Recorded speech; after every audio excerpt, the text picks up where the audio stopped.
Setelah berakhirnya Pilkada serentak dan dilantiknya seluruh kepala daerah 20 Februari 2025, KPU Buleleng gelar evaluasi terhadap proses berlangsungnya pemilihan kepala daerah serentak 2024 di Buleleng.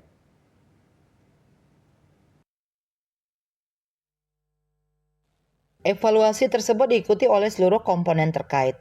Ketua KPU Bali Idewo Agung Gede Lidartawan memaparkan, pada evaluasi ini Buleleng dari segi logistik serta partisipasi pemilih cenderung bagus hingga tidak adanya gugatan di MK.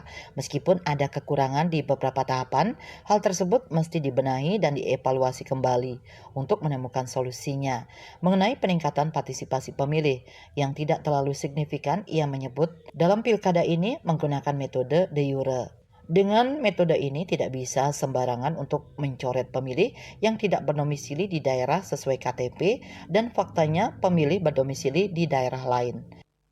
Tapi itu bukan berarti di Buleleng nggak ada peningkatan. Karena apa? Karena memang metode yang kita lakukan itu adalah de jure. Dengan de jure nggak boleh kita sembarangan mencoret orang walaupun memang tidak ada di sini. Mestinya orang sudah nggak ada di sini, ngapain dibiarkan untuk ini kan? Nggak mungkin memilih. Tapi ya karena kita menggunakan de jure ya nggak boleh. Ya, nah itu besar peranannya. Kalau besok itu de facto, saya yakin hampir semua masyarakat kita, saya lihat di Buleleng tuh ketok semprong udah turun ya, nggak ada kayaknya yang masih di rumahnya gitu kan.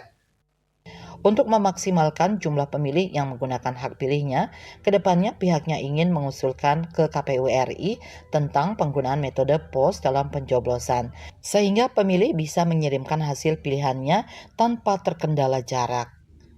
Yasri Yuli, Bali TV.